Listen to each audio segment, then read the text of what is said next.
Hello, this is Zelina Vega here, sending lots of love to Daryl and Werner of CovalentTV and the channel itself. Hope you guys are doing awesome. Thank you so much for the support of the wrestling world, and congratulations on working extremely hard on your pro wrestling reviews and continuing to give the people what they want. So sending love your way. Hope you're happy, healthy, and safe.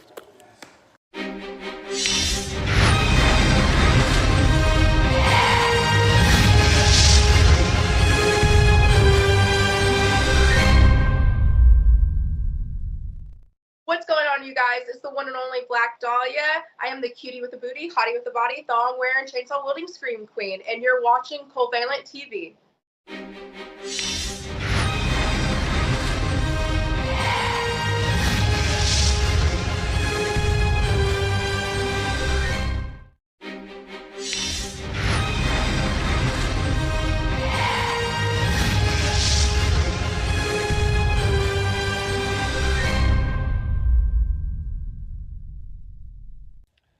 Hey, this is your Olympic hero, Kurt Angle, and I want to give a huge shout out to Daryl and Werner of the wrestling podcast CovalentTV.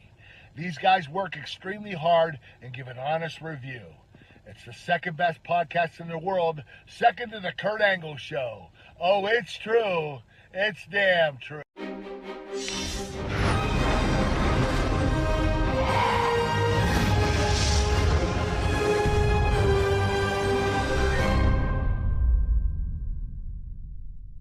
Hey Daryl, hey Warner, this is Thick Mama Pump, Jordan Grace, coming at you through a Snapchat filter because honestly, it's just easier this way for me, for you, and definitely for my self-esteem because I don't feel like putting on makeup right now, and you know how it is. But I heard you guys do a wrestling if I can talk today, podcast called I'm gonna say this right, hopefully. Covalent, fingers crossed, that's how you say it, because I think I would normally pronounce it Covalent, but Covalent Wrestling Podcast. So I hope that is awesome. I hope you guys get, a bazillion views on it or listens or however podcasts work, because everybody does them on Zoom nowadays. But talk to you later. Bye.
It's Friday night, and your Bennigan's is serving llama ankles.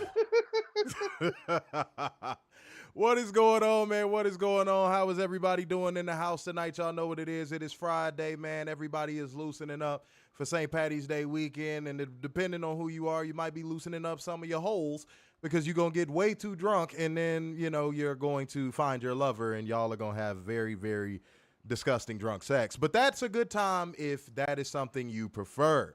But you came here to watch the best professional wrestling podcast, hands down, bar none.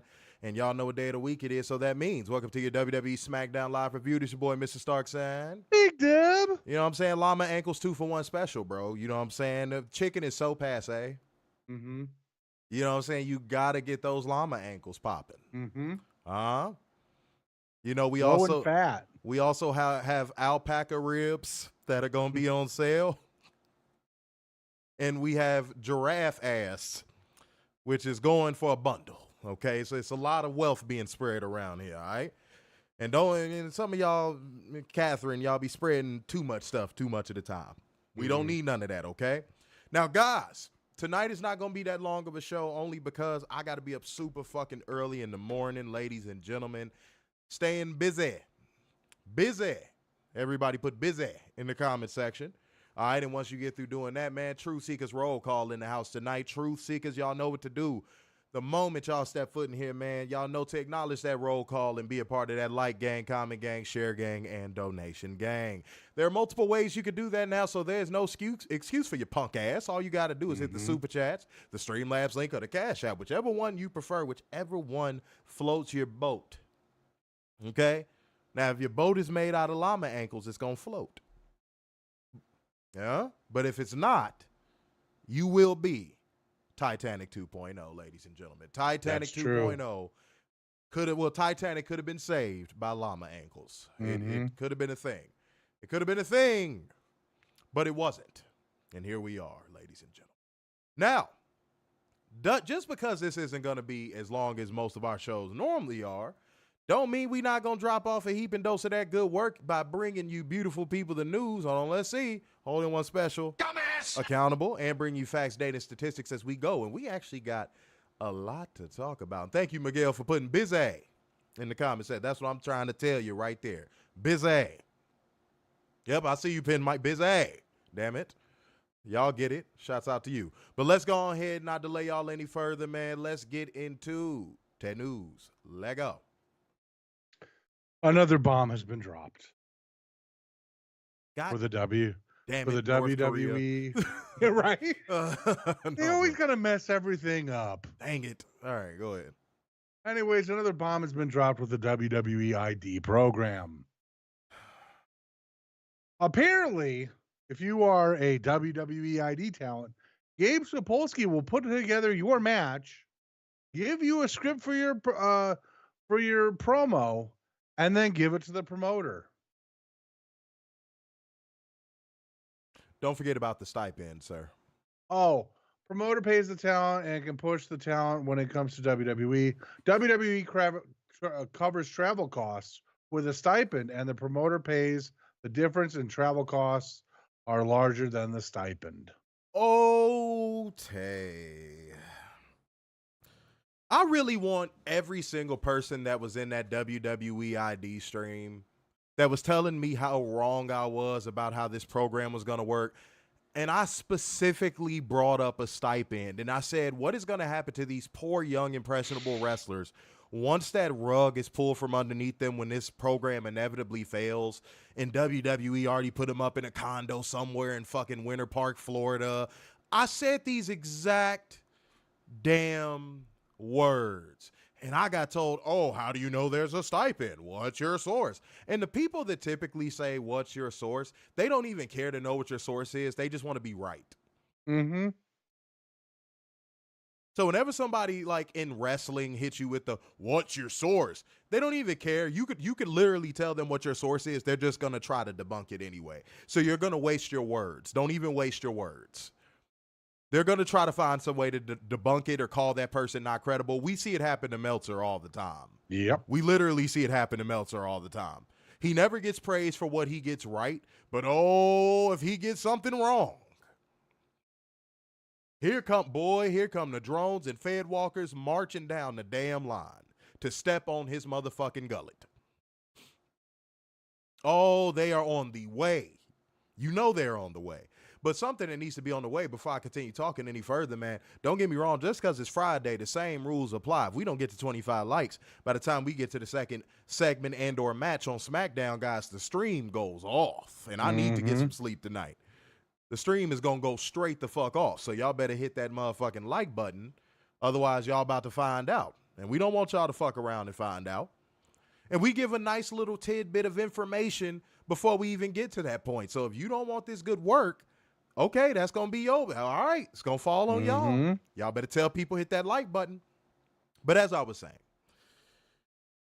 Dave Meltzer gets stumped on whenever he's wrong. Every time he's wrong, he gets stumped on. When he's right, oh, no, he never gets credit. He never gets praise, especially if it's a story that paints AEW in a positive light. Right. But here we are. Right again. Here we are, right again. That WWE ID stream was so prophetic. Now, I know what there's going to be some drone that inevitably pops in here and says on Playback Gang, y'all too pussy. Y'all just hit the dislike button because we say one thing y'all don't fucking like. But there might be one drone that pops in here on the live stream that tries to say, well, Brett Lauderdale and Defy debunked this whole thing, so it's not true.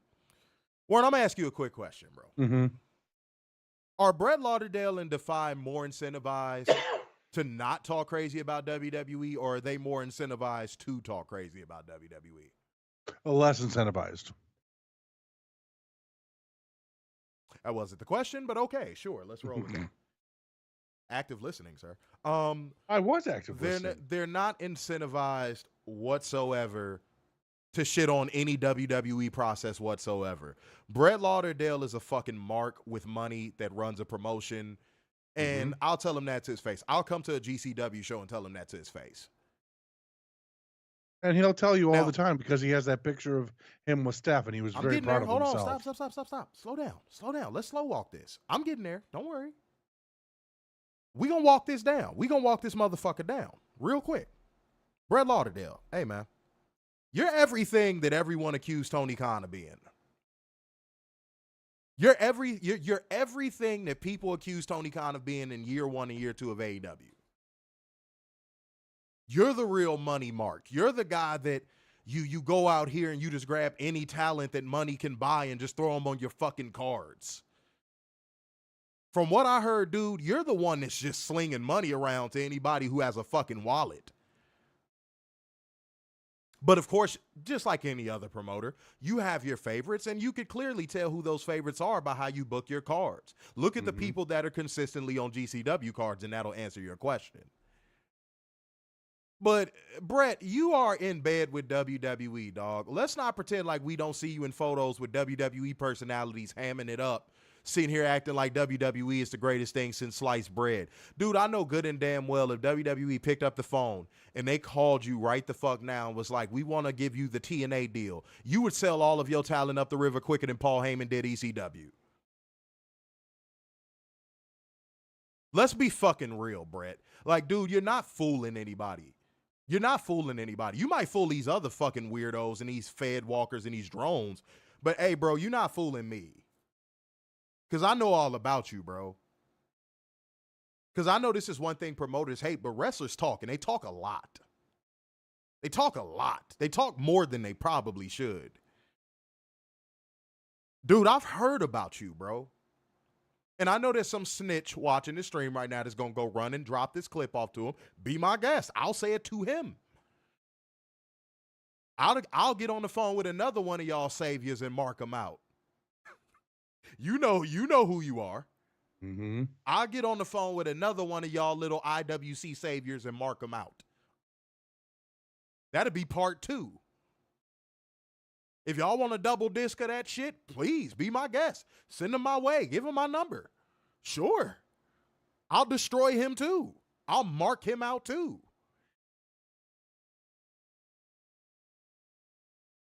But the dude who is the least incentivized to criticize any WWE processes is fucking Brett Lauderdale. Let's be fucking real.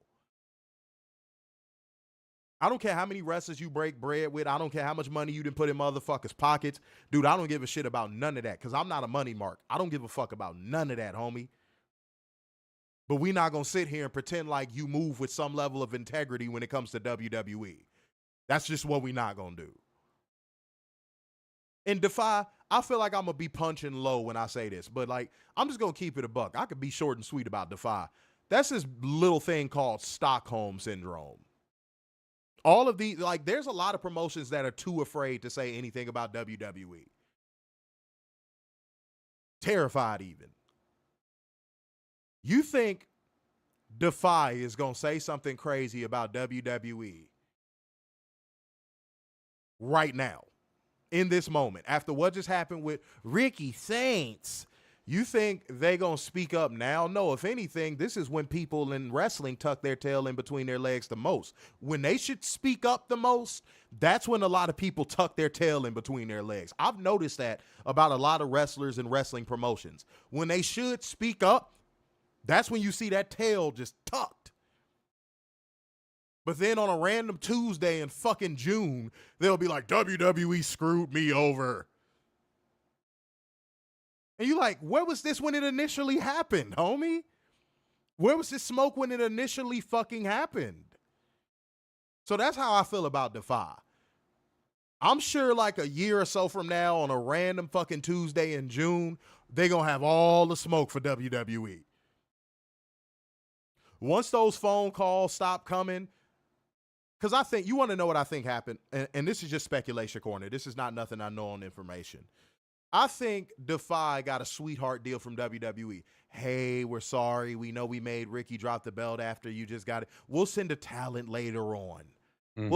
We'll send a player to be named later, like in the MLB. And it's probably gonna be like Tatum Paxley or some shit. That's what I think that is. I think Defy bitched up because WWE's like, yeah, we'll send you someone later on. Yeah, sorry about this. We'll send you Tatum Paxley for an event you guys have going on at some point. Well, no, she's not gonna wrestle. She can sign. She can take some pictures, but no, she's not gonna be able to wrestle. Is that okay? Maybe cut a promo. Right. We'll send you Natalya. Is that okay?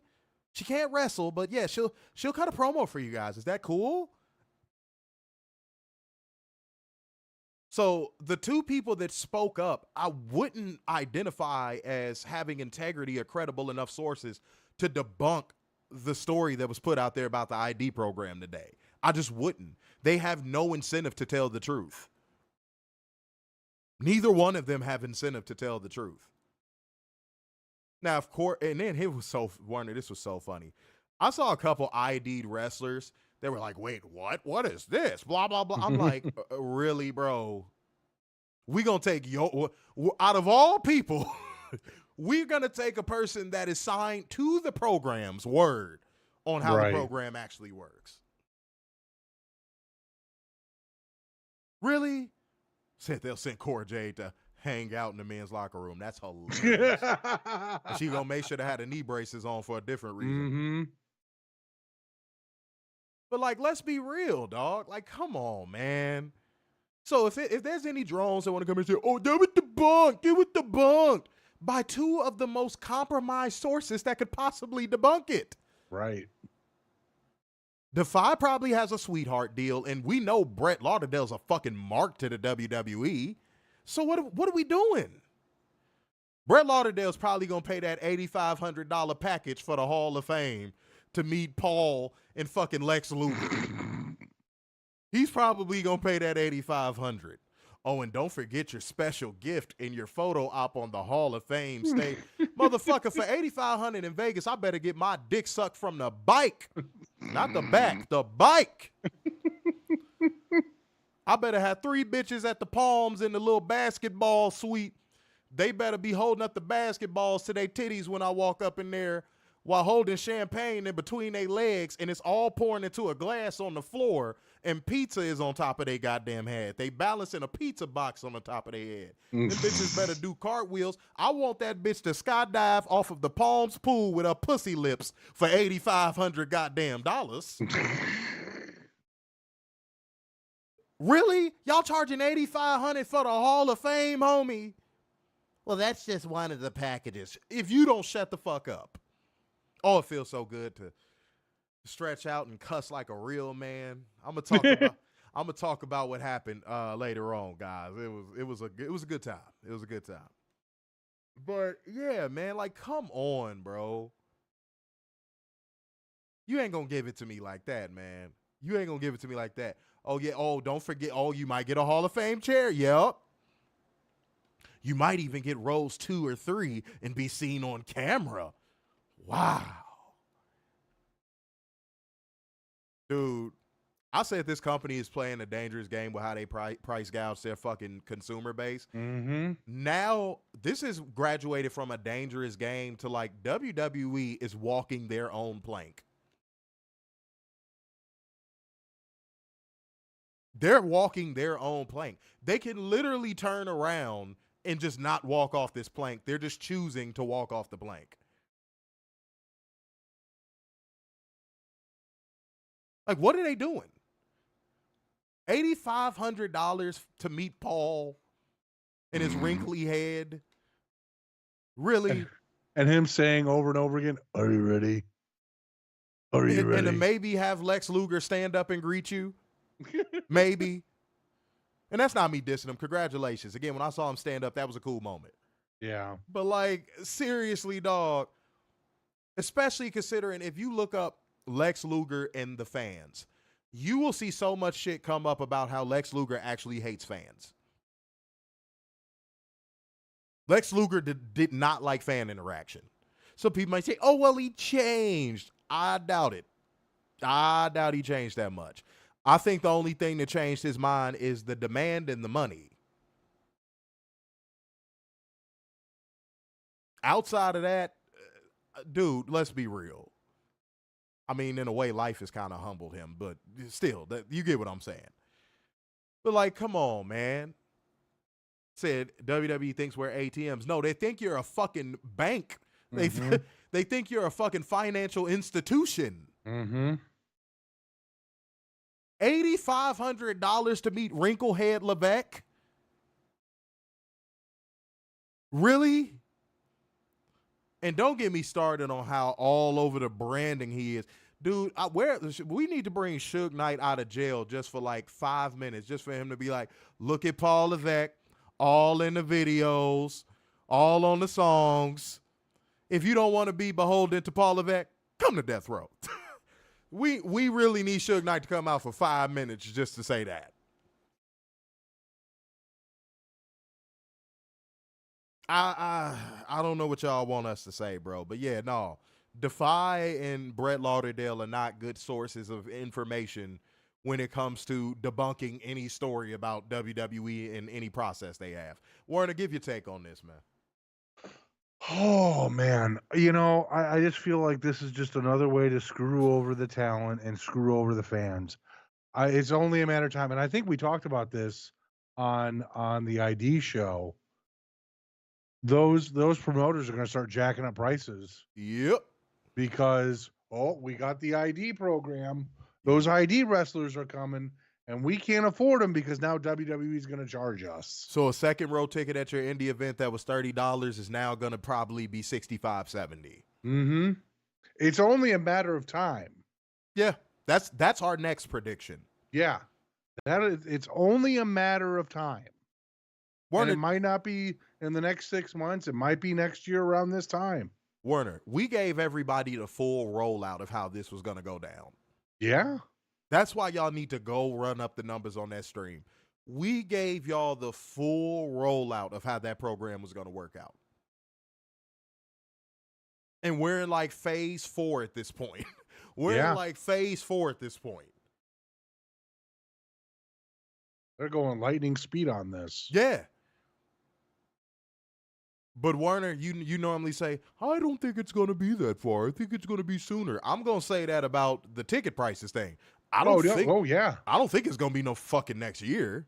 Well, I'm thinking 6 months to a year, somewhere in there. Nah, I think it's going to be sooner than that, bro. I think it's going to be 3 sooner months. than that. I got to check the freelance wrestling ticket prices.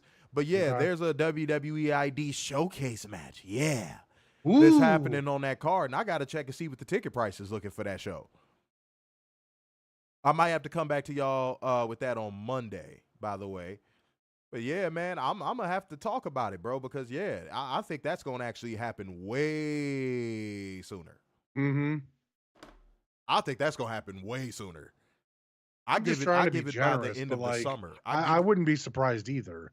I give it by the end of the summer. I dead ass give it by the second week in August. We gonna be hearing stories about how, man, I just bought this ticket that was like for the first row that was like $50 before, and then just because some ID wrestlers are showing up, it's $110 ticket after fees. Mm-hmm. I give it the second week in August, dog. Y'all must not want to stream tonight. Y'all better get these likes up to 25, bro. Mm-hmm. Y'all gonna fuck around and play it on the wrong stream, dog. Y'all gonna be hurt, dude. When the stream actually gets cut off, y'all gonna be hurt. That everything y'all said about WWE ID in full is accurate one by one now. It's a ticket time bomb. Yeah, man, because oh, God. Okay. If WWE was a walking analogy. They would be the analogy, you can see the writing on the wall.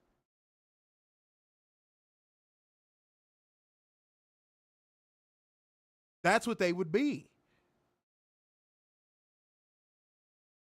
You could see the writing on the wall with almost every single thing they fucking do.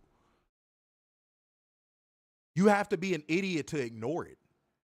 And all of these fans that are still saying, well, as long as it's a good spotlight for the wrestlers and the talents are happy, who cares? They're going to be a part of the problem. Mm-hmm. They're going to be a part of the problem. But here's the problem as well. WWE. Your fans don't watch independent wrestling so you don't have enough drones to signal boost this program. Right. Which is why you had to put out a tweet talking about look at the likes. Mm-hmm. Book WWE ID talent. Uh-oh. We have the Evolve show now. Put a quarter in your ass because you just played yourself. Mm-hmm. That's the problem, WWE. Your fans don't consume anything outside of your primary products. So they're not going to fly the flag for it. They're not going to fly the flag for it at all. So good luck.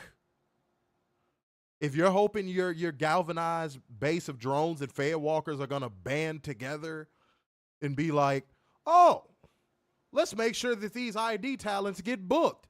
You got a rude awakening coming, WWE. Mm-hmm.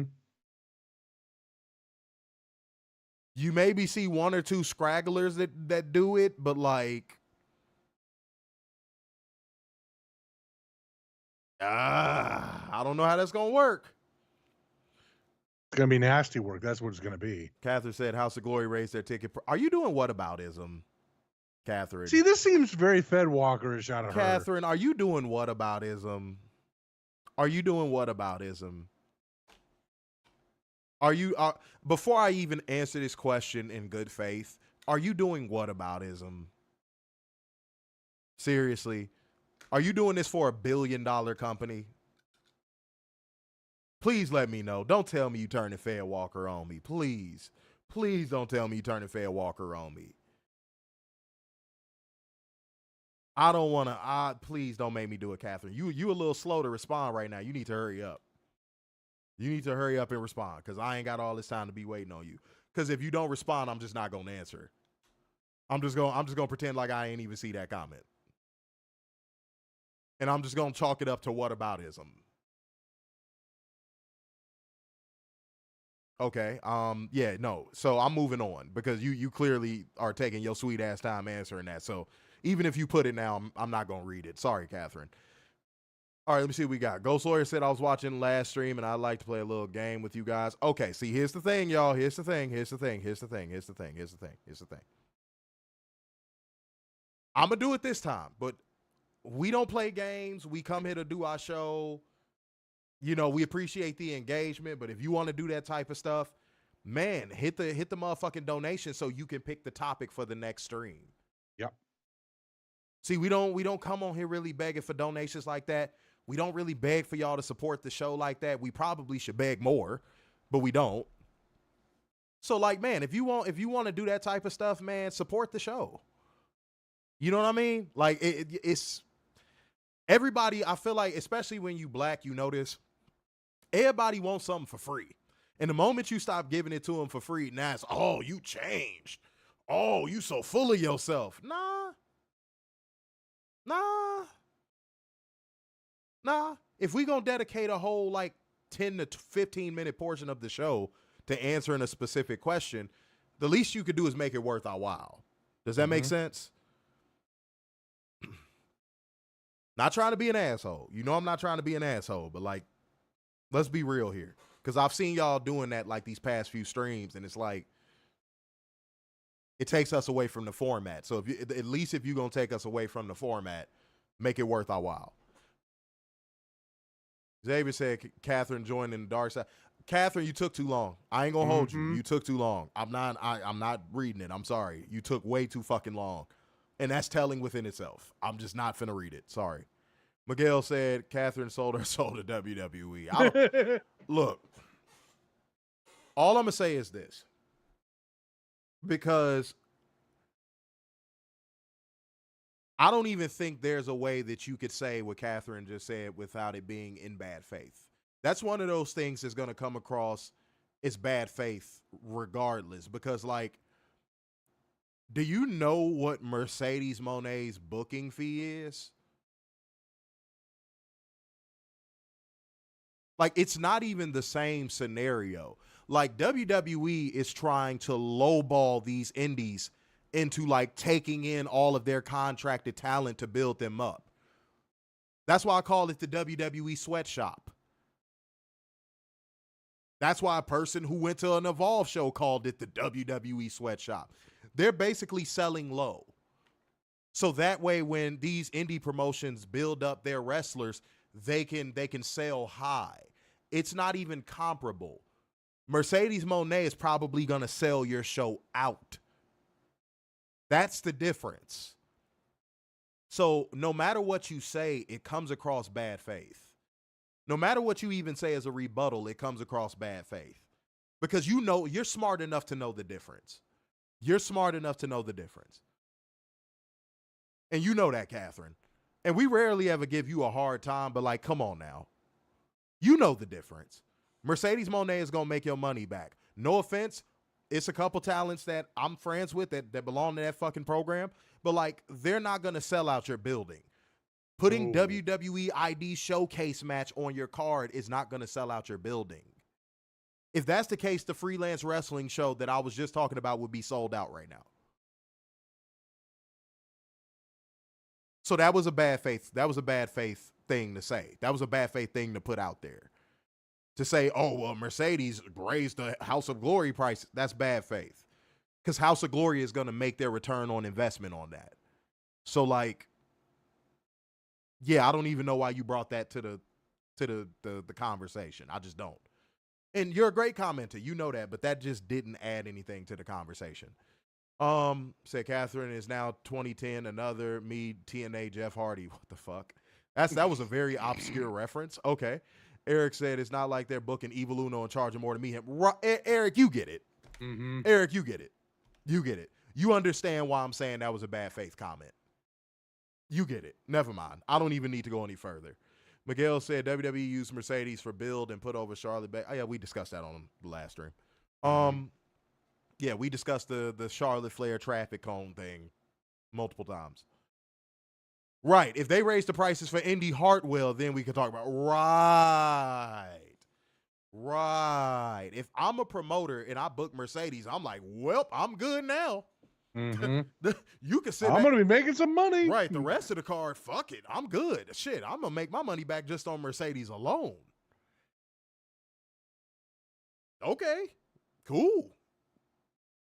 Now, I would still try to book a decent card, but like, yeah. If I booked Mercedes, I would know I'm making my money back. You know why? Because the people who fake hate her are going to show up. The people who really hate her are going to show up. And the people who love her are going to show up. And those three categories are enough to fill up a building. That's the definition of being a draw. See where I'm going? Mm-hmm. See where I'm going? Said even MLP has Baron Corbin on their next pay-per-view in a title match, still same ticket price. Yeah, because he's not going to move any needles. So they better not go up on no goddamn ticket price. Right. That would be a shocker. Sam, House of Glory has heavily promoted a Mercedes match. And again, I hope Catherine is not in her feelings, but yeah, no, that was a Catherine, you slipped up. That was a very Fed Walker-ish comment that you put. Because no. I wasn't feeling that. All right, let me see. But yeah, Ghost Lawyer, I'm just going to do it the one time for the fun time. I am. But yeah, man, for future reference, dude, if y'all want us to derail the format of our show, man, at least put something on it. At least put something on it. Because all these other shows, when there's a topic that they want the reviewer to speak on, they put it in a super chat, and then the host will either talk about it after they get through with the show, or they'll talk about it in that moment. So that's something I want to build up, because if we build that up, that helps the show build up.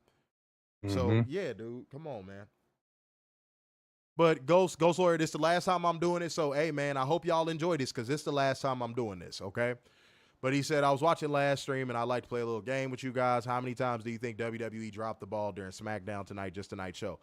Oh, well, damn, I wouldn't have been able to answer it no way, because fucking we would have to do that in real time as we go along. Yeah. So, whoop.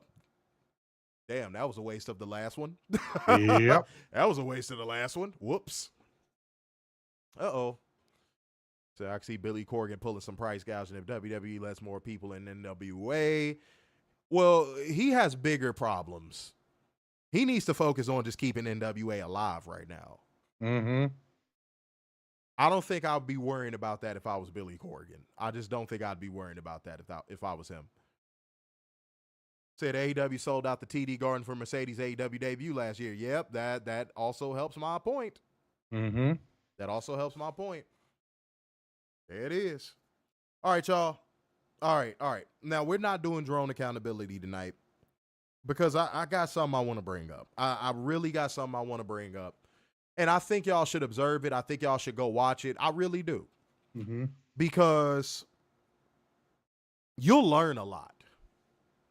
See, Werner's from Meth, Michigan. That's the name of the city and state. That's the city and state. He's from Meth, Michigan. Not from Meth, Michigan. So I think he expected me to come into this scenario going, hey, where my dog's at? He wanted me to come in there rah-rah barking on people and all that good stuff. But I had to tell Werner that, like, no, man, sometimes you have to be a little bit Denzelian. You gotta have some decorum. You can't always come in hot. Sometimes you gotta sit back and be strategic with your words. You gotta sit back and actually observe what a motherfucker is saying, and then break them down once they finally slip the fuck up. Because I learned something a long time ago. Shouts out to my grandfather for putting this one on me. If you let a motherfucker talk long enough, they'll say something stupid. As much as it seems like I talk on this show, I understand every word I'm saying. And if you notice, I never let anything stupid slip, because I know what I want to say before I even say it. So even with me talking as much as I do on this show, I know exactly what I'm saying. I'm very aware of my words. And I stop before I feel like I'm going to get to that point of where I say something stupid. Now, I'm not perfect. I slip up from time to time. Warner slips up all the time. You know how that goes. But I'm trying. Oh, don't get in your fee-fees. I'm joking. You're going to sit here and act like the dude I'm finna talk about. Okay. But let's have this conversation. So, guys, I went on a show. And, again, I encourage you guys to go watch it. Shouts out to Mike Fishman. He was a really nice guy. I met him at Revolution. He was a real nice guy. You know, one of those older gay white dudes that are real cool. You come to his house, everything is laid out like hors d'oeuvres and shit. He got real nice furniture. One of those. And he's from L.A. So, you know, y'all know the type of gay guys I'm talking about. Everything in their house real neat. They hang your coat up on motherfucking real nice hangers and shit. You know, and he's good people, real good people. I have no problem with him at all. And I don't even have a problem with the other person I'm finna bring up. And some of y'all might have seen him break news. Some of y'all might have seen his interviews. I don't care how you might have seen him on your feed or timeline, because he ain't breaking no bread with us and ain't counting no money over here. So don't really give a damn, but I have to bring it up for context.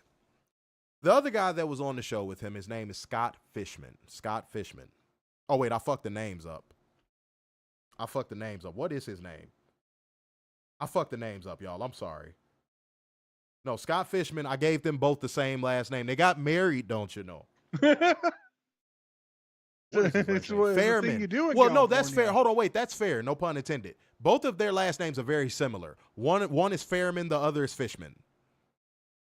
So y'all could give me a pass on that one. But Mike Fairman is a really nice guy. He was a really nice guy. Again, just super cool. But Scott Fishman, I tell you what, let's have this conversation. And if he sees this and he gets tight, I really don't care. It's not about burning bridges or anything like that or trying to be controversial. It's just an observation. I tell y'all all the time, I give y'all the cheat code and the handbook to how to defeat drones and fed walkers. And if you guys actually have been opening your ears to listen, always say there's one common little thread that if you utilize it, you can defeat any fed walker and any drone. And it's very simple. Logic. Defeat them with logic. Let them get all their sign language out the way, shame, insults, guilt, and the need to be right. Let them get all that shit out the way. And then you whoop they motherfucking ass against the ropes with logic. The reason why I want y'all to go watch it is because that was a master class in how to handle a fed walker. Now, Scott Fishman, if you come across this stream and you hear what I'm talking about and you get mad and you want to make a little tweet towards us or whatever the case may be, that's fine. I'm okay with that. I'm okay with that. I can live with that. It's not gonna bother me at all. I promise you it won't. You could try to run our name through the mud, get us blacklisted. I don't give a shit, dude. The truth don't change, homie. The truth don't change. So he spent the whole stream fed walking. He had his fed walking shoes on firmly and tight, and he had the laces. He had the little light ups at the bottom. He had his little blinky doos on, if you know what that reference is. Extra credit to you. He had his little blinky doos on, his little fed walker shoes. And then I just came in with the logic train and just ran over him. Scuffed his shoes all up, destroyed them, right? But here was the most terrifying part of me destroying him. It was like a very methodical serial killer. Y'all are going to go watch that stream. It is on Michael's channel, by the way, guys. Let me give you his name again. So even with me like saying this stuff, I'm still giving the proper credit to everybody. It's on Michael Fairman's channel. It's literally called Michael Fairman channel. I walked him down like a serial killer walks down a victim. And Werner was watching it in real time, and he was just waiting for the moment. And I'm like, Werner, I get it. I'm black. You think I'm loud and rambunctious, and I'm just going to cause a scene? I'm trolling, bro. Calm your ass down. Dude, a hit dog hollers. Why would you get mad if you know it doesn't apply to you? God damn it, Werner. You kill me with that shit. All right, but fucking, I think he thought I was going to come in there with a different energy, Werner, when he was watching it live earlier when we were on the phone. And I actually encourage Werner, and I actually encourage him to watch it again. I want him to watch it again. Because that was a teachable moment for any fair walkers that want to come in here and debate with me. Of any profile, of any media outlet, of any wrestling background, of any goddamn dick sucking background, bubba. If you want to come in here and try to really like get into the thick of it with me, bruh, you really got to come with it. And it's weird that I had just said that on stream before I did that stream. If you gonna come in here, you got to come with it. Anybody who watched that, you watched me walk a fed walker down slow. See, but here was what I liked about Mike. Anytime that I made a logical point and backed it up with some type of logical reasoning, he changed his argument. And yet again, wasn't I just saying this on the stream, guys? And I told C-Can, and I saw he was in here earlier, but I told, and by the way, my week is fine. I told C-Can on the last stream, dude, I'm not going to debate with you because you're not willing to change your argument when you're wrong. That's not somebody you have a debate with, because then that falls underneath sign language. They have a need to be right. No matter what you say, no matter what you do, no matter what you back it up with, no matter what evidence you bring to the table, they stand on this one little stance and they're not moving off of it for whatever personal fucking reason that they have. They're just not going to move off of it because they have a predisposed notion in their head of what they believe something should or shouldn't be. Based off of a bias. And remember, I said all of us, we have a bias towards something. See, but here's the thing. I don't have a bias towards a promotion. I have a bias towards great professional wrestling, great stories, great psychology, what works, what doesn't, The shit that actually fucking matters. Not ratings, not attendance, not none of this shit. But there was a point in that debate where I used his own logic against him and destroyed him with it. I want y'all to go see it. I don't want to give nothing away. If anything, I'm giving free promo to his channel. I don't want to give nothing away. I want y'all to go watch that. That was a masterclass on how to absolutely dismantle a Fed Walker. Free game. I put free game tape out there for y'all to witness. Don't waste my time and not watch it. That's the least y'all can go do. Go watch it. And again, if you expecting rah-rah or me to yell or me to start hurling insults or anything like that, then you're going to be disappointed and don't watch it. But if you want to see a verbal serial killer walk its victim down slow, if you want to see somebody who's a god behind this microphone when it comes to this shit, go watch that.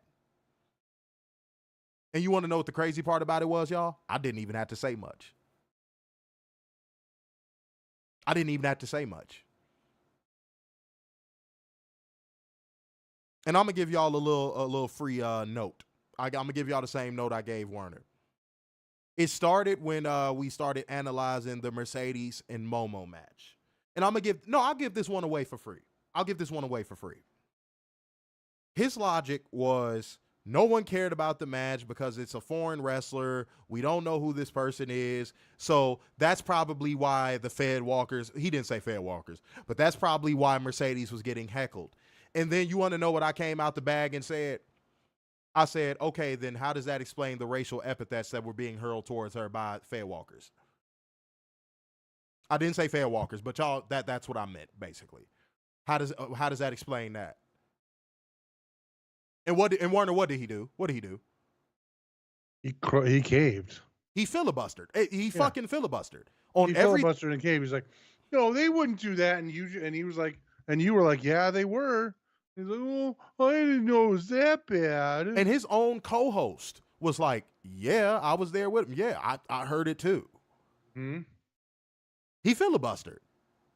So that one little moment, that was like when a shark sees somebody's dangling fucking leg in the water and they just started bleeding. I was like, oh, I'm on you now. I was like, oh, I'm on you now. Oh, I'm on you now. You shouldn't have did that. You shouldn't have showed your Fed Walker colors because I'm on you now. From that point forward, I was on him. Anything he said, I was on him. I was challenging everything he said. So much so at one point, his own fucking co-host was like, man, he was laughing. He was basically had this look on his face like, yo, he is lighting you the fuck up. Mm-hmm. I encourage you, go watch it. But the one takeaway I want to give on our stream is the psychology of a Fed Walker is displayed in that stream. The psychology of a Fed Walker, I'm going to say it 2 more times. The psychology of a Fed Walker was displayed in that stream. Okay when one person does it, not okay when this person does it. It's okay when this company does it, but not okay when this company does it. And it was one point, I'll give this one away for free too, where I think he thought that I thought he was joking, but like he wasn't joking. He tried to pass it off like he was joking. He did the whole nervous laugh thing. But it was at one point where he was like, yeah, I blame Tony Khan for everything. And he tried to do like the nervous laugh. Mm-hmm. And I'm like, nah, bro, you meant that. I didn't say it, but I was definitely thinking it. I was like, nah, you meant that. But Warner, I'm going to let you give your account without giving anything away. I'm going to let you give your account of what you watched me do to this motherfucker, man. Like straight up. No, you slow walked him down and killed him. Quite, it reminded me of the end of Braveheart. Where he's getting tortured to death. Mm-hmm. That's what that reminded me of. Great movie, by the way. Phenomenal movie. But that's what you're gonna see if you guys turn this on.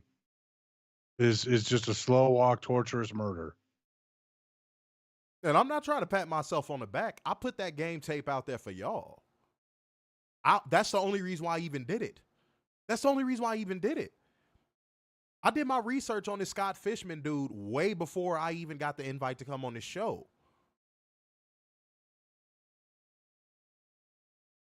Seriously. Oh, God. Come on now. That's a weird comment. Seriously? That's a weird comment.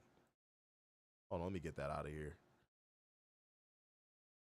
That's a weird-ass thing to say. I hate when people say stupid shit like that. Yeah. But, like, no, dead ass, though. That's why I put that game tape out there, because when I found out he was a part of the show, I said, oh, I already know this dude's whole get down. Yeah, I'll come on the show. But Mike didn't know that. Mike didn't know I knew his get down. He didn't know I knew his get down. So somebody might say, oh, well, how is it fair if you blindsided him? I really didn't. I let him talk. I let him talk. So that's something a person can't say. They can't say, oh, it seems like you blindsided him. No, I went on his platform and let him talk. It would have been blindsiding him if I invited him on the show and did what I did. That would have been blindsiding him. But I went on his turf and marked him out. So actually, let me revise what I said earlier. If you motherfuckers are going to snitch or anything like that, and somebody is going to snitch and send this clip, okay, cool. I guess that'll be the third motherfucker I'll mark out. Mm-hmm. It'll be another one of y'all little IWC saviors that I'll mark out. Okay, cool. Let me read a few comments, man. Let me read a few comments. But yeah, no, that was a slow roast. Mm-hmm. This goddamn chair, man. I got to get a new chair. Okay. It's a good chair. It just keeps fucking falling. Okay. David said also Scott Momo was showcased on Dynamite and Collision before the pay-per-view. See, but here's the thing, Xavier. The psychology of a Fed Walker, it was a dead giveaway. The moment he said that, I was like, in my mind, I'm like, you clearly don't watch the shows. It was a few moments where I knew I had him. You can literally see me smirk. Ask Werner. Mm-hmm. You can see me smirk. Mm-hmm. It was moments where I knew I had him. I was like, oh, dude, I got you. You fell right into that bear trap. So, yeah, man, I'm going to say this one more time. Fed walkers, drones. Fed walkers are worse than drones, though. Because you can see a drone coming. But like Fed walkers, drones, if you want to come on this show and debate me, boy, you better have your Sunday's best. God gave me a gift, homie. God gave me a gift. You better come with it. And the moment you go into sign language, you lost. That's a L. You lost. The moment you start hurling insults or ratings and attendance and all that shit, you lost. You lost. Mm-hmm.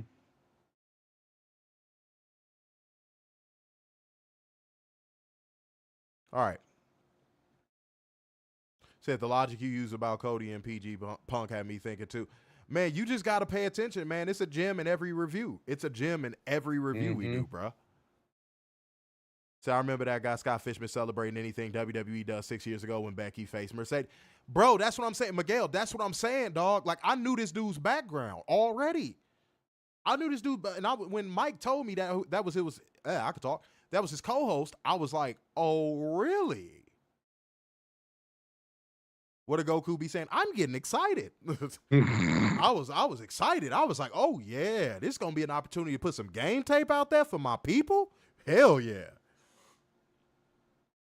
So I was very excited. But, yeah, check that out on the Michael Fairman channel, ladies and gentlemen. Mm-hmm. Robert queuing up Don Lemon. Ah, Don Lemon. With the maracas, baby. You know what I'm saying? Coming through, Don Lemon. You know what I mean? We appreciate Don Lemon, ladies and gentlemen. You know, appreciate that. Appreciate the donation, man. Robert got the memo, man. He got the fucking memo. But you know who ain't got the memo yet, and we about to transition to SmackDown? The rest of you motherfuckers, because we sitting at 22 likes. We don't get to 25. We about to go into SmackDown. So if we get to that second segment and we ain't at 25, stream's going off. So y'all better encourage motherfuckers to hit that like button. Because y'all think I'm joking. Okay? Robert said, sorry, I was late. WWE put me to sleep. Well, at least you paid your late fees. Yeah. You paid your late fees, so y'all good, man. And everybody else, you could hit the super chats just like he did, the Streamlabs or the Cash App, man. See how simple that is? Mm-hmm. Now, if Robert wanted to pick a topic for us to talk about right now, that would have been fine. Mm-hmm. Yeah. Dylan said, hit the like button. Yeah, y'all better tell motherfuckers. Y'all better tell people hit that like button. We don't get to 25. It's up. Well, it's down because I'm shutting the stream down. But y'all get what I'm saying. All right. Oh, shit, my shirt all. Look like I got into a fight with a little 5'4" Latina or something. Okay. I see y'all. Okay. All right. Hold on. I missed a few comments up there. Let me read a couple. Jack said, I'm definitely watching that. Yeah, man, go watch it. Go watch it. Senior Nurse said the same thing. Gotta go watch it. Ron said, I'll be seated. Go watch it. I encourage you. Go watch it. Don't expect rah-rah, though. Don't expect me to be like, you stupid motherfucker did that. Nah, nope.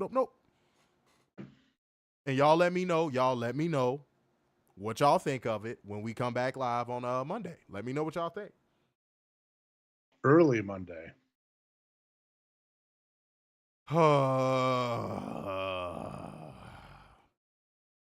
Werner is like Taylor Swift. You're always reminded of this motherfucker at the worst possible times. Werner never swoops in with the insight or the good info. Werner is like, you know that shit you don't want to remember? Here I am. Why don't you start singing Shake It Off, you big mayo bitch? I don't know that song. Parzamal, wait, I saw you had popped. Hold on. I saw you had popped into that stream. I was just encouraging people to go watch that stream because, man, I slow cooked and I slow walked Scott Fishman. It was a lesson in Fed Walker belt to ass, basically. Mm-hmm.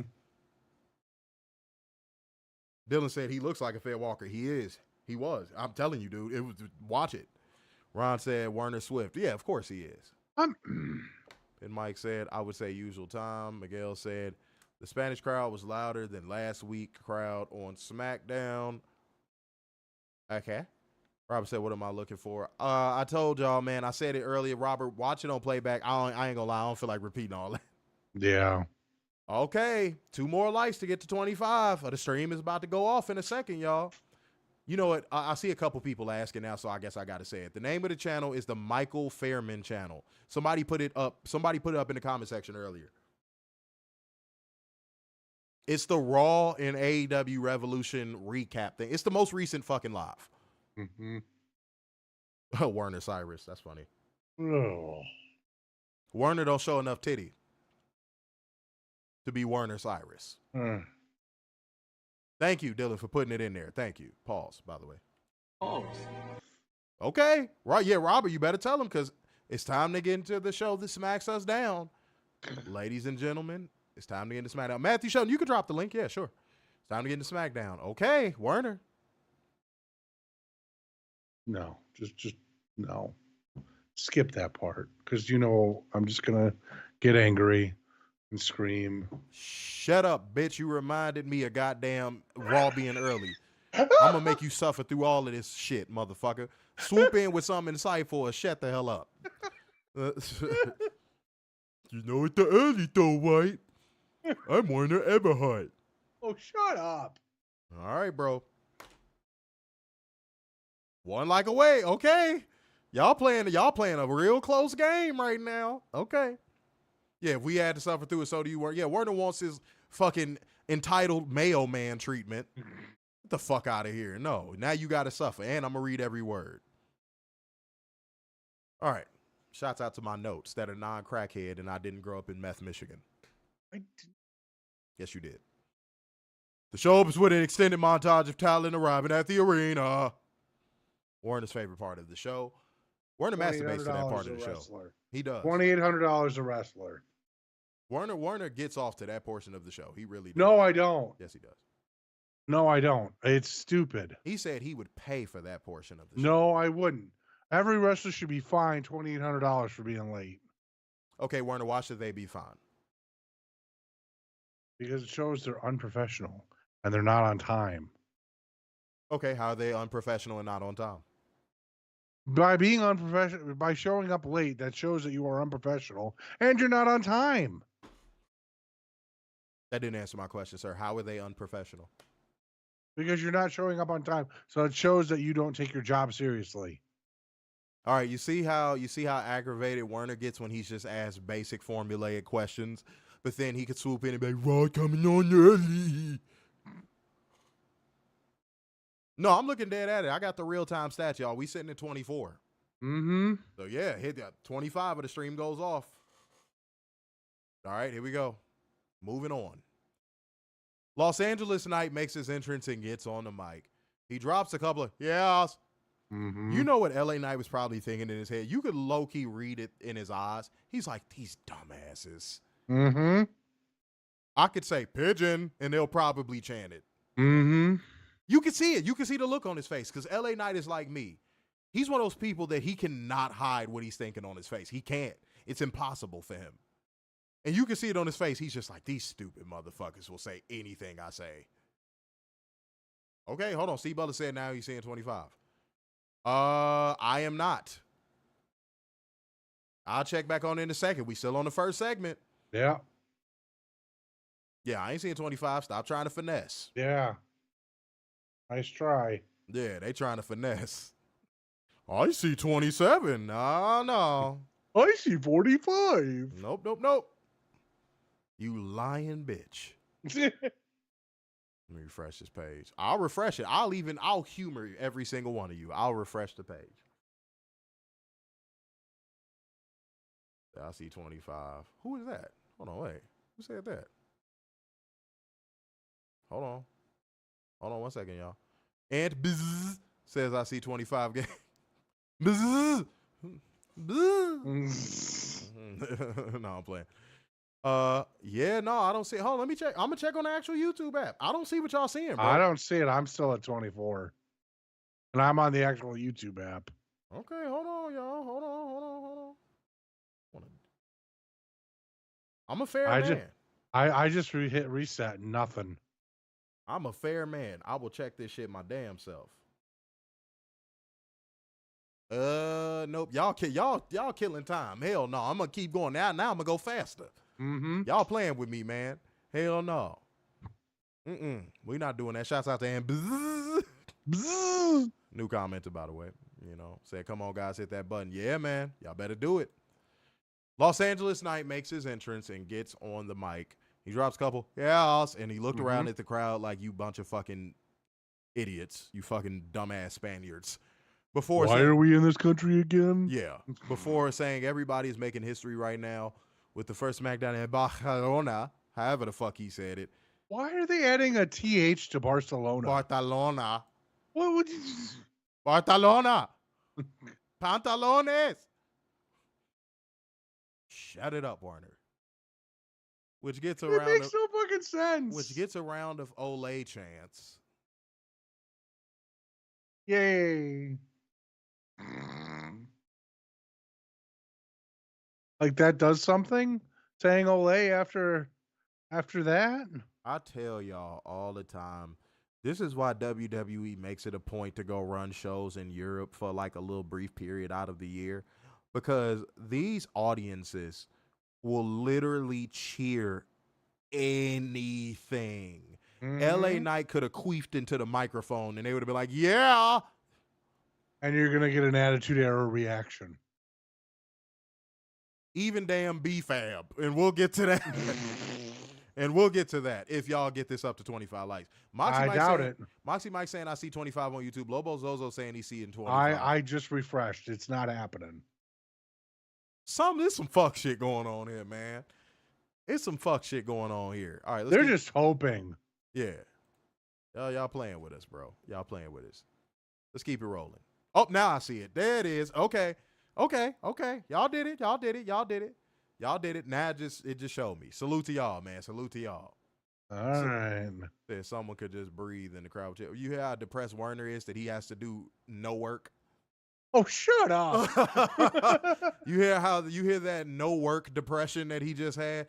Oh man, I gotta sit here and not do anything. Damn. Oh, shut up. Oh fuck. Okay, well change it. Shut me up. Change it. All right. Okay, let's keep it going, ladies and gentlemen. The Ole chants broke out. He continued saying it's the first SmackDown in Spain, and he might be the United States champion, but by God, he's worldwide. And he says it's been too long since he held the title, not the title, but the title. Everybody put title in the comment section. But now it's back in his hands with everybody saying, and out comes Campbell's Chunky Uso. They're just hellbent on this, aren't they? Warner, he wanted to win the United States Tag Team Championships. This motherfucker is so scarred from being a tag team guy that he pointed to LA Knight's belt. First of all, he gets in the ring and he looks LA Knight directly in the fucking eyes and he goes, I'm not here to congratulate you. I'm desperate. And you can see LA Knight. I'm a desperate man. And by the way, pause.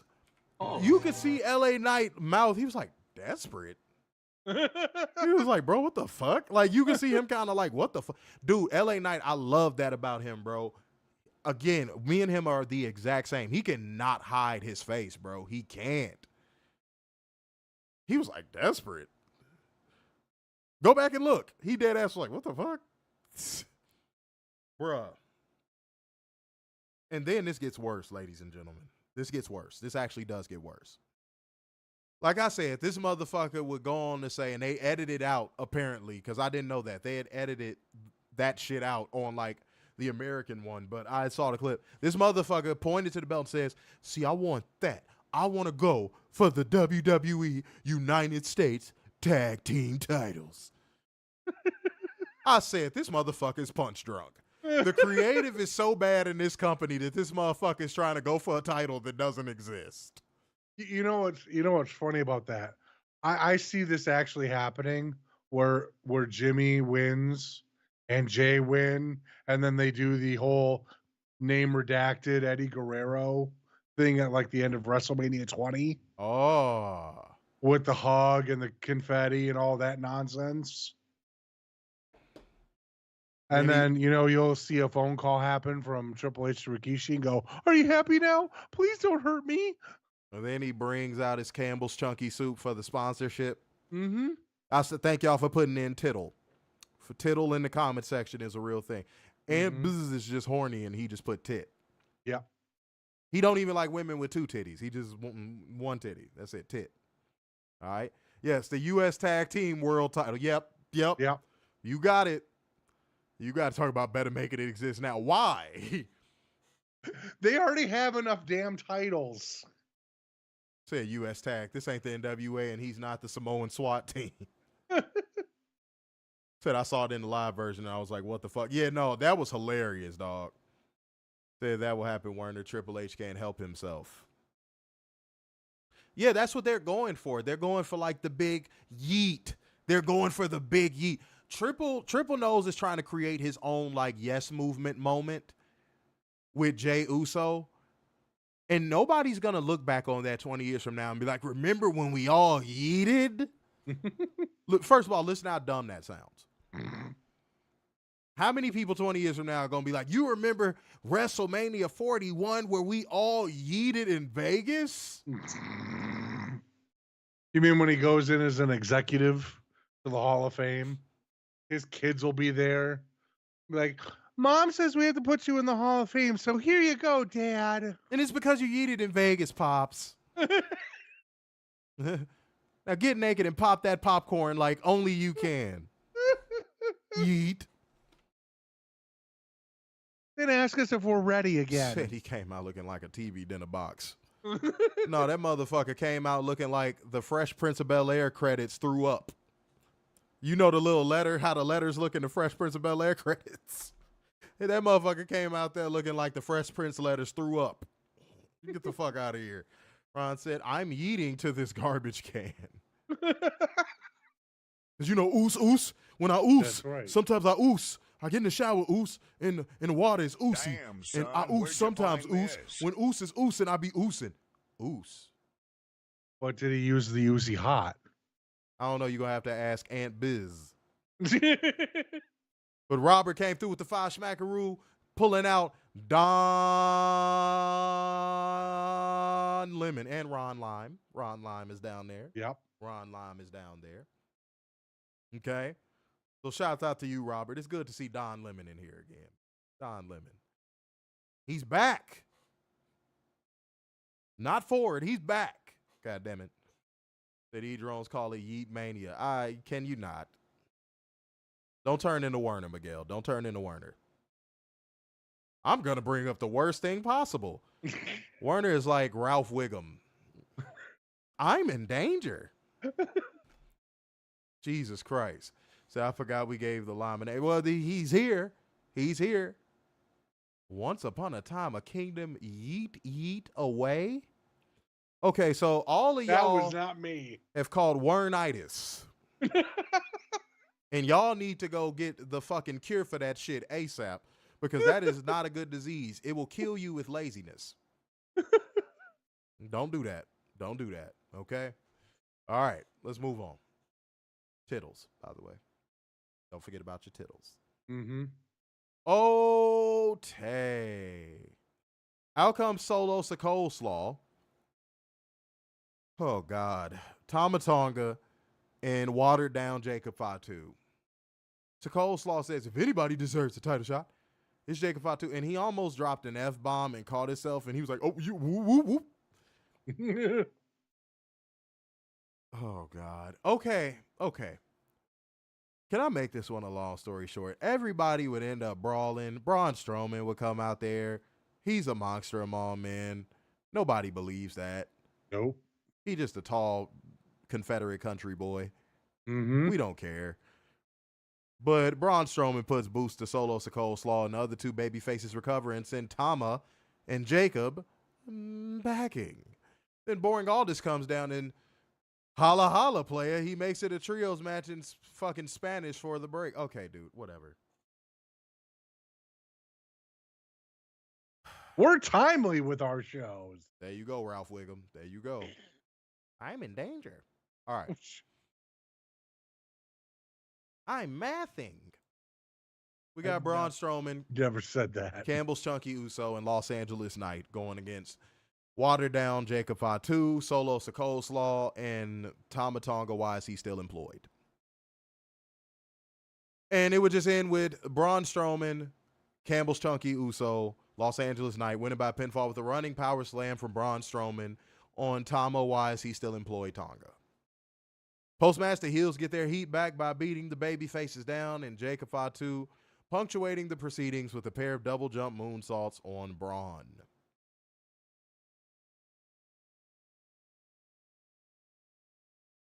This was the most sloppiest match I've seen out of a 6-man in a while. This is why? Go ahead. Why have this? This match should have never happened. These competitors should not be on the roster. I just don't know where to go with any of this. And what these are your top of the card performers, by the way. Right. So what are we gonna get? A ladder match at WrestleMania for the United States Tag Team titles? This makes no sense. And I've said this a long time ago. If the wrestling was good on these shows, we would be able to overlook a decent amount. We still wouldn't overlook everything, but we'd be able to overlook a couple things. The wrestling's not even fucking good. No. The wrestling's not even fucking good. Make sure you look for that hard cam, kid. We can, dude, we have an inability to overlook anything when it comes to the WWE product because there's nothing redeemable. There's nothing redeemable. What are you getting? Do y'all remember that first time your parents played a prank on you as a kid, on Christmas, and you opened the box and it was full of socks? That's what watching WWE is like. You get this fancy box with all these ribbons and all this shit and really nice wrapping paper, and then you open this box and it's a pair of fucking socks in there, but plot twist, Your parents aren't fucking with you. That's your actual gift.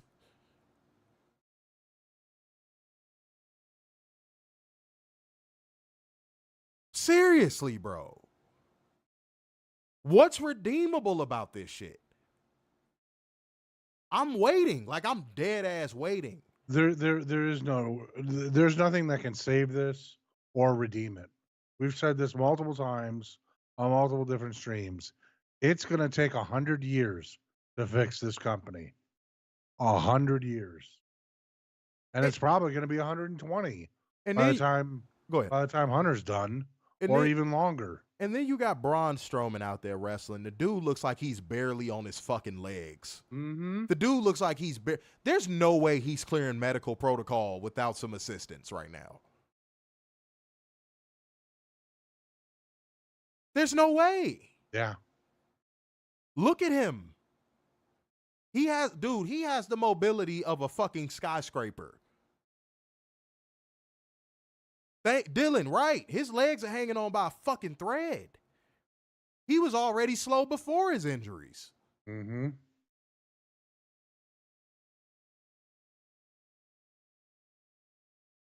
Oh, God, this company. I just don't know. Every time I come on these WWE reviews, I always say, I don't know what y'all want us to say. Because I know there's some of y'all that's still like, man, come on, man. I thought it was a couple good things on this show.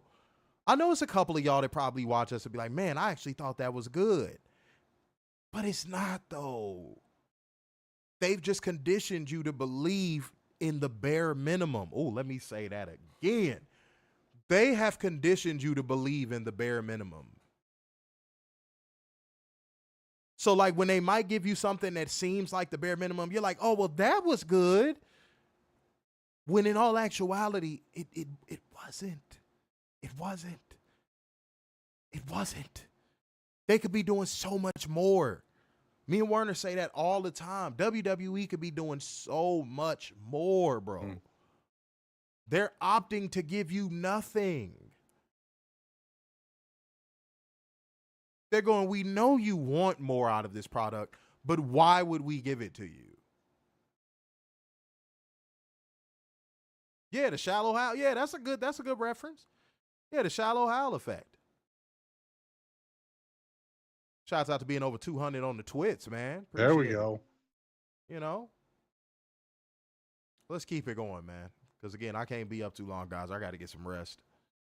All right, post-match. Oh, I read that already. What else happened? God damn it.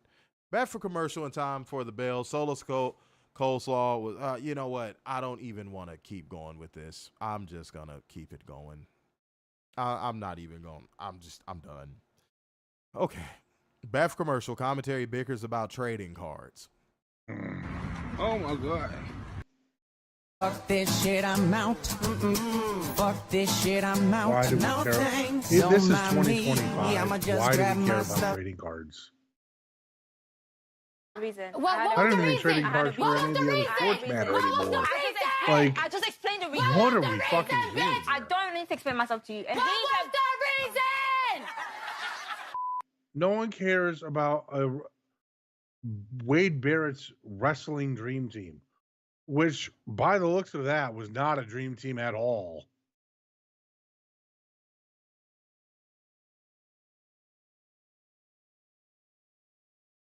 It is the road to WrestleMania.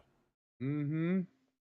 And you have your commentary team bickering about trading cards coming off of a fucking commercial break.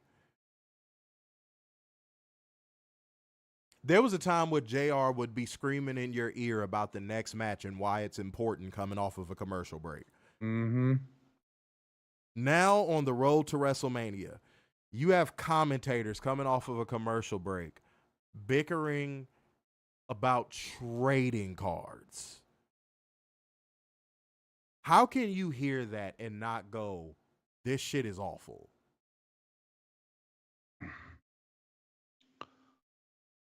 Vince would be so proud.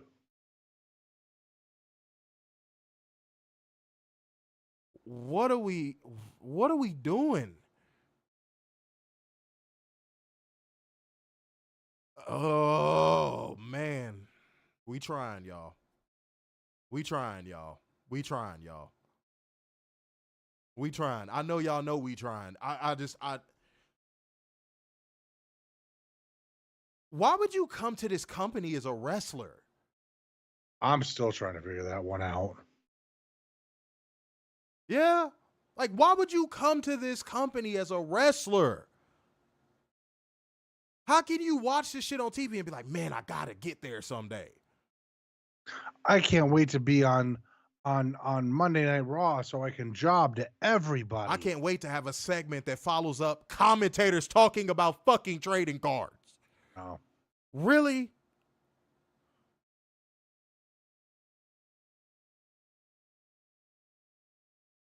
Give me a fucking knife. Then we get a video package about the Jade Cargill situation. It just was a long little story. Like, dude, here was the crazy part. You had Jade Cargill come back so fucking dominant at Elimination Chamber. Mm-hmm. And Werner, what happened to the steam of that? Oh, it died quickly. Because now you got her sitting in the stands acting all fucking sentimental. My heart hurts. Dude, like, bro, fuck me. And then you blow your load on the angle by having fucking Jade get her hands on Naomi. Mm-hmm. But now this week, you got to sit in the audience talk about something. My heart hurts. How dare Naomi act like a victim? Why are you even talking about her? It should just be on site. They should have did the cat and mouse booking leading up to WrestleMania to build intrigue for the match. Literally, there should have been a segment assigned to every SmackDown between now and WrestleMania where Naomi is backstage doing something arbitrary and Jade just sees her and just gives chase every time. But that's too creative, and WWE doesn't know how to do creative. How hard is it?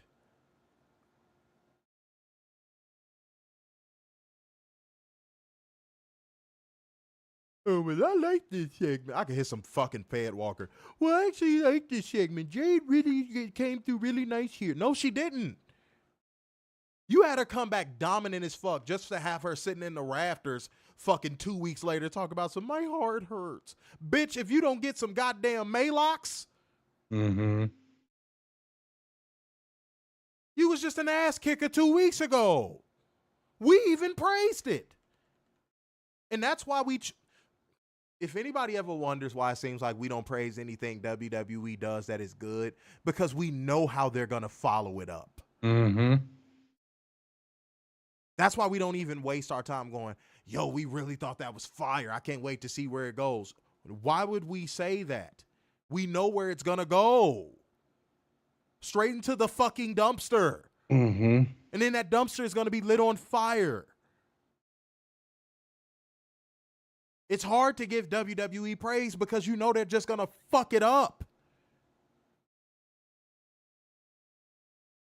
What am I saying? Some of y'all got kids that are fuck ups. Y'all know what that's. Y'all okay? All right. Apollo says up, y'all. I'm late. I'll just listen. No, man, watch it. Be on Playback Gang too, man.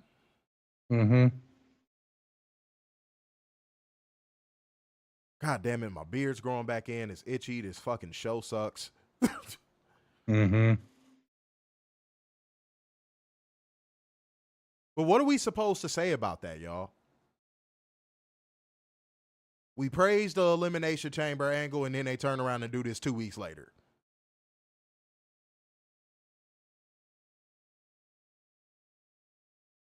And it's going to get worse next week. And it just led to, and dude, is she feuding with Naomi or is she feuding with Liv Morgan? Because now she has a side feud with fucking Liv Morgan.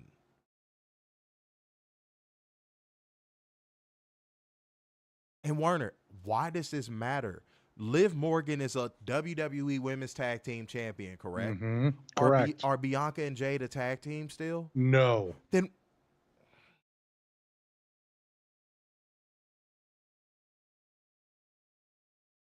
I gotta calm down. Warner, take the over like Rover B-Fab match against Charlotte Flair. These fans are idiots, bro. Like They these really are. markets that WWE goes to, they're idiots, dog. They're fucking dumbasses. You know a crowd is dumb if they're giving an attitude era pop to fucking B-Fab. Yeah. Go ahead, Warner. My fault, man. This shit sucks. B-Fab was shown walking backstage and spoke in Spanish. Ooh. Go fuck yourself. B-Fab said she was there to build her own legacy and will start by beating Charlotte Flair. B-Fab made her entrance, got the Attitude Era pop. Charlotte got booed. This match was horrible. Charlotte stealing Stephanie Vakura's moves. Oh my fucking God. Warner, no, we got to do this, bro. We got to do this. It may seem petty, but we got to do this. There was a while ago, like I want to say year 3 of our show, we brought up how Charlotte Flair and Becky are so clearly jealous of women that are more over than them or more pretty than them. Yep. And they do like these really little, like little sneaky little things that you can see it a little bit. Charlotte Flair wasn't doing that as to pay homage to Stephanie. She was doing that to mock her. Yep. Like, look, I can do it too. I don't see why everybody's so hype over you. I can do it too. Charlotte and Becky are 2 of the most insecure women to touch the WWE women's roster. But when we said that, but Werner, when we initially said that. Oh, we were wrong. We were so wrong. She did that to mock her. Because that's Stephanie's most over move. Well, at least according to fucking Coon Goon T. Yeah. He just said what move she stole. Repeat it, Werner, because apparently you was just talking to the clouds. Apparently. Charlotte, the show returned. Charlotte did the Stephanie Vakura double leg face busting thing. Charlotte posed, but then B-Fab kicked Charlotte. Boo! Boo! Boo! Finish it up, bro. Come on. All right, Charlotte won with a figure 8. No one You cares. take a dramatic pause just like it's fucking Shakespeare. Keep it going. After the match, Tiffany Stratton showed up, and her and Charlotte brawled all over the place. And we go to a Drew McIntyre vignette, which no one cared about. Dog. No one cares about.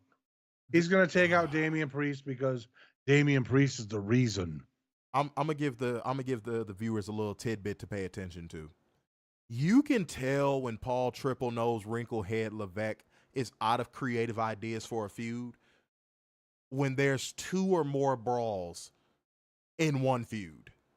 That's like his go-to when he just has nothing creatively.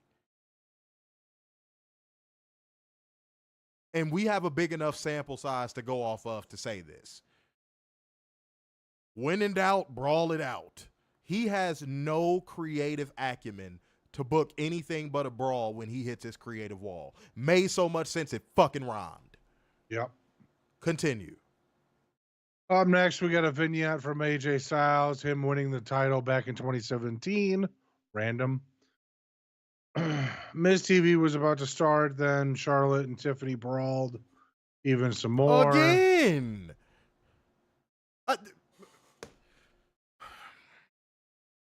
Well, I could hear some fucking Fair Walker. Well, you gotta admit the flip off the thing was cool. No, I don't.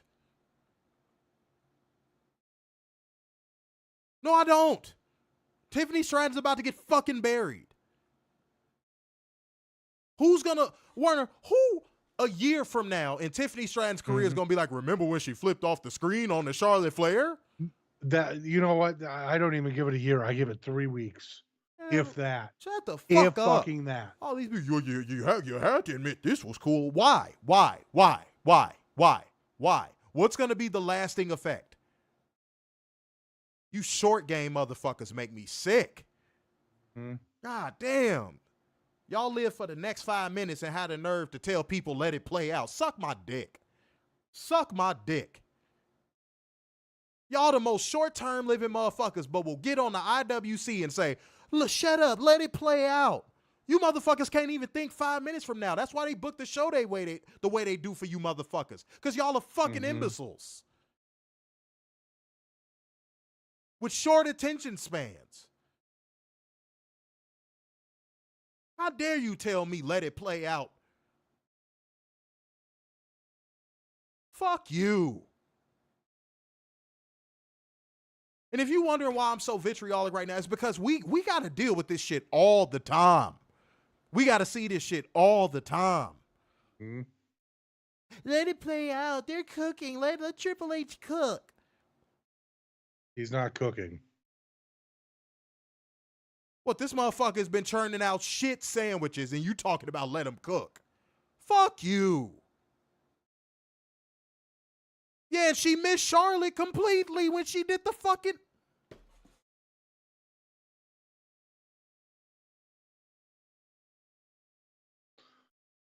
All right, up next, we got Cody making his entrance for Miz TV. Before he could get off his second woe, Miz cut off Cody's music,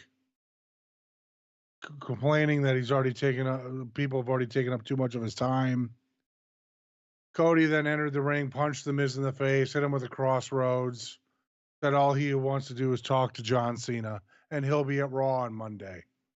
No one cares. What was the point?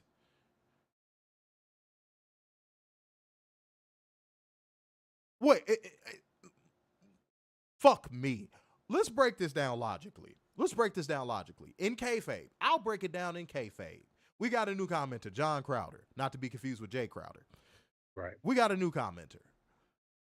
I'll break this down in kayfabe for our new viewer. So you could get a little taste of what we do here on this show. So you don't think I'm just ranting. Because we actually break this down like a fraction. Subscribe to us on YouTube. Watch this on playback.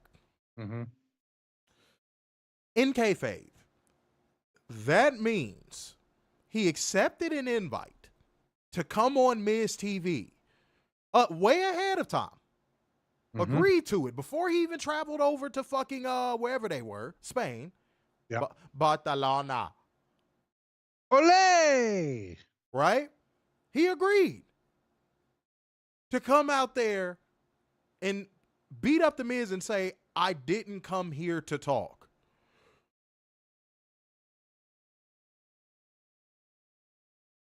Earth to Backstreet Boys backup dancer, blonde fucking headed dipshit. Then why would you accept the invite to come on the show in the first place?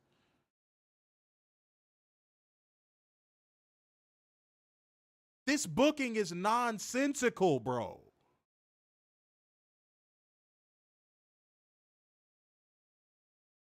That doesn't make sense.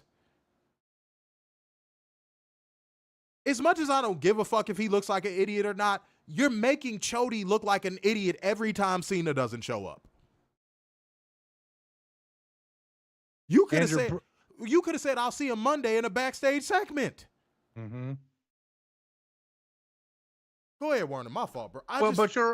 Here's the other thing. You're also proving the fact that Cody cannot carry a feud on his own.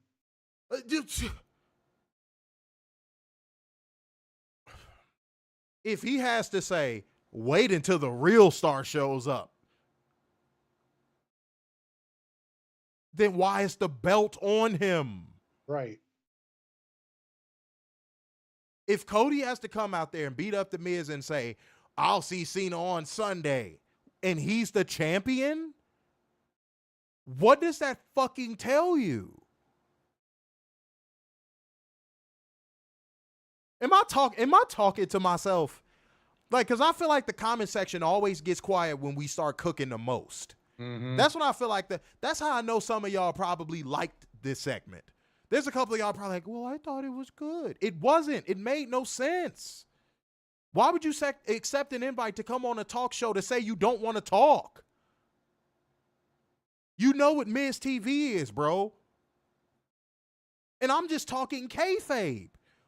Werner just gave the non-kayfabe take. You just proved that Cody can't carry a feud by himself. This doesn't make any fucking sense. Thank you, Apollo. You get it. You just basically sent the signal that Cena is more important than the belt. You got him running out there with the belt, placing it on the mat, and going, oh, Cena, I don't want to talk. I'll see you Monday. Huh? Huh? Are you fighting Cena for clout or is Cena fighting you for the belt? Which one? How do you make sense of this fucking gutter trash? How do you make sense of it? Inform me. Somebody please fucking inform me. Am I missing the punchline? Please help me. How did this fucking wrinkle-headed dickhead win fucking Booker of the Year? How? And I stand on what I said. Y'all need to really go watch that fucking Michael Fairman stream I did. Yeah. This is the worst road to WrestleMania of all time. I stand on that. You cannot present anything to me otherwise. Present it. If you got it, present it. What's worse? Even the champions don't feel important. You had EO in a fucking Little Sister segment.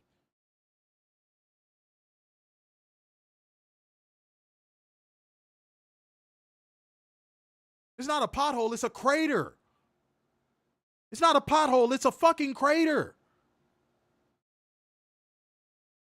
Xavier, it's a crater, dude. Like, it's a crater. Saying pothole is putting it too nicely.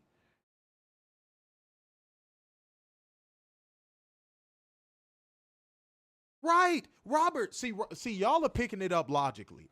This is why I love our truth seekers. Y'all are picking it up logically. Robert just said, so you wasted a plane ticket just for 5 minutes of TV time. Why? And then also, why would you come to a place where you know he isn't? To say, oh, I'll see you on Monday. You came to a place where you knew he wasn't. To call him out?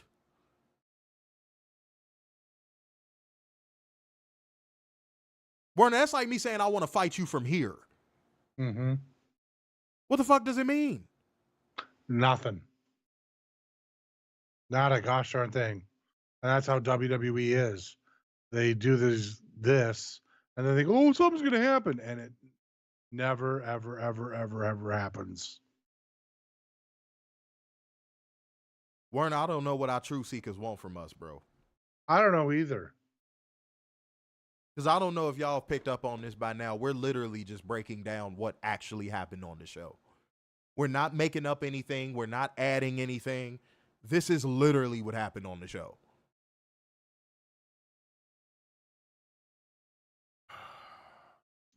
All right, up next, we got footage from Boring All This talking to Nakamura, demanding a title match with LA Knight. Then Damian Priest showed up. Nakamura and Damian Priest spoke in foreign languages. No one seemed to care. And all this made a match for Priest and Nakamura. After that, we got a teaser for a new wrestler. I wonder who it could be. Ray Phoenix, you finna get watered down worse than your brother did. Mm-hmm. And as a result, you're gonna get injured way more than you did in AEW, because I've already broken this down a million times, but like as a wrestler, because I've actually wrestled. As a wrestler, the more you slow down, the greater your chance of injury actually goes up. I'm going to be honest. I'm actually surprised that Penta has not gotten hurt yet. And Ray, hey bro, by the way, you got what you wanted. Okay? Mm-hmm. So shut the fuck up. I don't want to see no bitching and moan. Dude, if I see Ray Phoenix complain about his treatment in WWE, I swear to God, I will go to whatever signing he is at and tell him stop acting like a little bitch. Mm-hmm. Y'all got my word. Y'all got my fucking word. I will go to whatever signing they fucking drag him to and be like, bro, stop acting like a little bitch.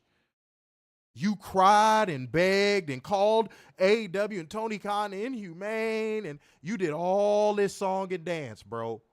You did this whole dog and pony show. If you bitch even a little bit in WWE, I'm going to whatever signing you at that they drag you to, whatever overpriced fucking autograph signing they drag you to, and I'm calling you a bitch to your face. You got my word. You got my word. And I'm just gangster enough to do it, homie. Respectfully. All that bitching you did, homie. I don't want to hear nothing. You better be a quiet, good little fucking soldier, bro. And yes, they're separating them. It looks like that. Which I think is dumb.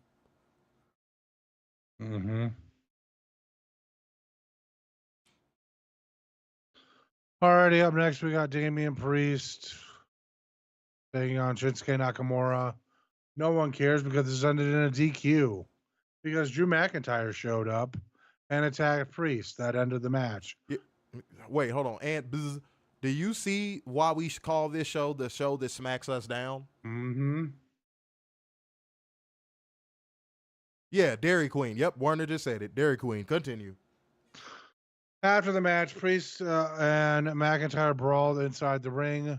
Drew eye gouged Priest, and Nakamura hit the Kinshasa on Priest. Nakamura left the ring, and Drew smirked. Drew then went on to work on Priest. A loud CM Punk chant broke out. What was... Are we still in storylines from last summer? Oh my God. What is this? Bruh. No, no, no. No, no, no, no. Drew threw Priest to the outside and ran Priest into the crowd. Barrier multiple times. Drew then ran the ring steps into Priest's head. Drew walked to the back and then turned around before hitting the ring where Priest stood. Hit Priest with a Claymore kick. Drew shouted at Priest as Priest lied motionless. Drew actually walked to the back. Dylan, and we go to break. Dylan, I literally said the reason why they were even going overseas on this road to WrestleMania is because deep down inside, they know this road to WrestleMania fucking sucks. And they're not going to get the reaction that from the U.S. That's crowd. what I'm saying. The only place they know they could go to get this terrible creative over is overseas. Mm-hmm. Oh, if Rampage was still around, we would have sped through this show. Oh, yeah. If Rampage was still around, we would have flew through this show. Yeah.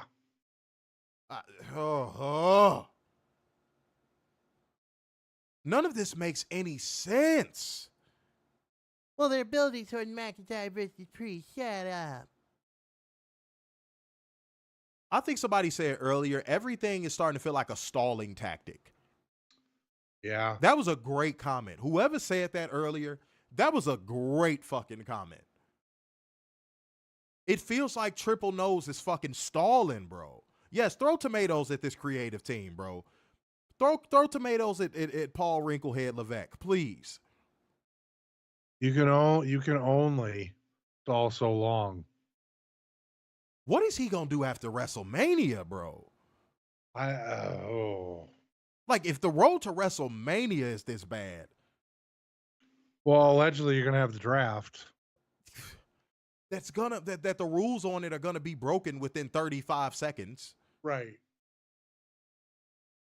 Oh, I just think it's gonna be more of the same.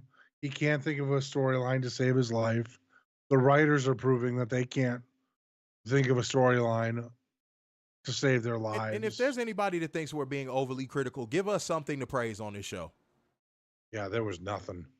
No, I'm serious. Warner. I asked that in good fucking faith. Okay. Give it to us. What is it? What was good on this show? Hell, I'll even lower the bar. What was even aight? All my black people in the Truth Seeker section know what aight means. But like the shit, white people too. See that little Mayo man down there scratching his motherfucking useless beard? That beard protects him from nothing. When they have meth storms in Michigan, it flies right into his facial hair. When that meth blows in from Detroit, Detroit's trying to build back up. I ain't gonna shit on Detroit. Shouts out to all my Detroit people. What up though? But nah. Dylan said there wasn't even anything on this show that was meh. That dude, I would take that.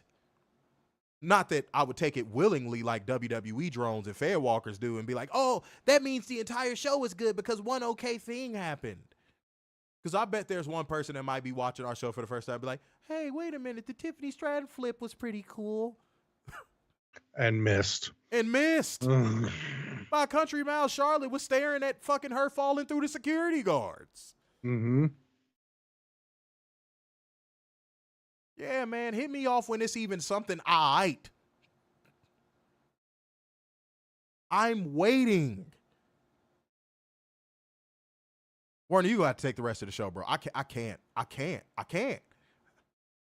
Kathy Kelly brings us back from break and interviews DIY. Says that they are the greatest tag team in the greatest tag team division of all time. Fuck off. And in the business because Fuck DIY's on top. Fuck off. Said the profits are better because they worked with DIY. Fuck.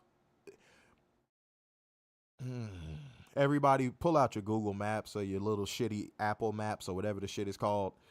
iPhones fucking suck. And y'all are like 8 years behind on technology to Androids. But that FaceTime, no. Shut the fuck up. But, dude, and we got that now, too. Oh, God. Somebody just pull out your navigation. And please, just type in the nearest fucking knife store. Greatest tag team division. Dude, then why do you walk out to no reaction? Mm-hmm.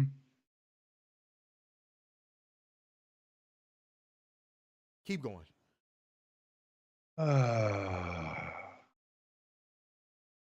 Ciampa then asked Kelly, how do they say a moment of silence in Spanish?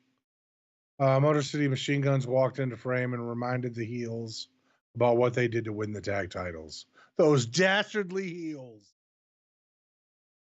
Go to hell. Right after that, Randy Orton is with his wife walking backstage, and the crowd got really loud. Right after that, they show some soccer player that... Who gives a fuck? Yeah, no one cares about. After that, we got Chelsea Green and Piper Niven and Alba Fry being interviewed by Kathy. Why do you want to stop being so fucking hungry? Why do you want to call her Alba Fry so bad? Because I'm hungry. God damn, you can't have the food without the fire, so say fire. Fire. We're interviewed by Kathy Kelly backstage. Green touted herself as the most dangerous woman U.S. champion in history. Green recalled that fire was her secret weapon, and now the Green administration is in full force. But Zelina Vega showed up. A little cute ass. Yeah. Mm-hmm. I'm like, goddamn, you And dirty Piper bitch, Niven you got in dirty the way, bitch, you saying if dirty Vega bitch. wanted to get to Green, she'd have to go through Piper Niven. That's a wide task. That's a really wide task. That's like trying to get an RC car through the Hoover Dam. Vega said next week she'll face Niven, and that will secure her opportunity to win the U.S. title. Oh, God. Okay, does anybody else see where this is going? Zelina Vega's going to win an opportunity to face Chelsea Green. Alba Fire is going to some way, somehow get involved and screw Zelina Vega out of opportunity, and she's going to go back into obscurity. Yep. And in the alternate WWE verse, they're going to rematch them like 45 fucking times. Continue. Hit our like button, by the way. Stop playing with our fucking likes. Hit the like button, y'all. Like gang, comment gang, share gang, donation gang. Show love. Go ahead, Warner. Randy Orton defeated Carmelo Bow Wow with an RKO. Randy Orton doesn't even take this shit seriously anymore. No. He knows that he works with a bunch of dorks. Like, you could see the look on his face the entire match. He's just like, dude, he's like, man, this is easy. I'm just making money, traveling, and all I got to do is work with these fucking geeks. And I can bring my wife with me now. Yeah, you look at his face. It's written in me face. Mm-hmm. It's written all over his face. He's just like, man, look at this fucking little dweeb. I got a free trip to fucking Barcelona just to wrestle you, you fucking Bow Wow stunt double.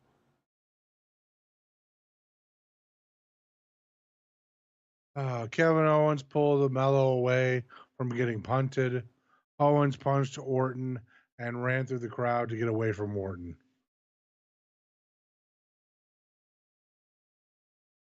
Warner, I feel so much better now that you have just put that on me, bro.